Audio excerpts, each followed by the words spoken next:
చలో medical college పేరిట special drive చేపట్టిన వైసీపీ నేతలు రాజమండ్రి మెడికల్ కాలేజ్ దగ్గర కూడా హల్చల్ చేశారు. రాజంపేట ఎమ్మెల్యే అమర్నాథ్ రెడ్డి, రాయచోటి మాజీ ఎమ్మెల్యే గడికోట శ్రీకాంత్ రెడ్డి, కోడూరు మాజీ ఎమ్మెల్యే కురుమట్ల శ్రీనివాస్, వైసీపీ నేత జక్కంపూడి గణేష్, మాజీ మంత్రి వేణు కాలేజ్ వైపు వెళ్లబోతే గేటు బయటే అడ్డుకున్నారు పోలీసులు.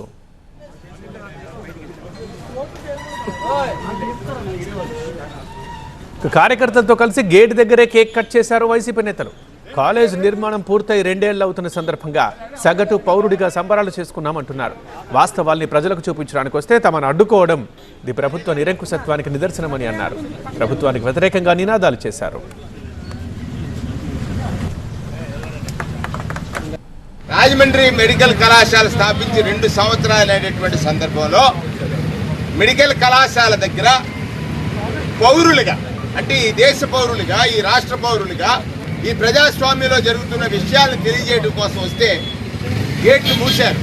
ప్రభుత్వ నిరంకుశత్వానికి ఇది ఒక నిదర్శనం. అందుకే రోడ్డు మీదే ఈ సెలబ్రేషన్స్ మేము వైఎస్ఆర్ కాంగ్రెస్ పార్టీ నాయకులు శ్రీకాంత్ రెడ్డి గారు, అమర్నాథ్ రెడ్డి గారు, శ్రీనివాస్ గారు, అలాగే మా నాయకులు అందరం కలిసి ఇది వాస్తవం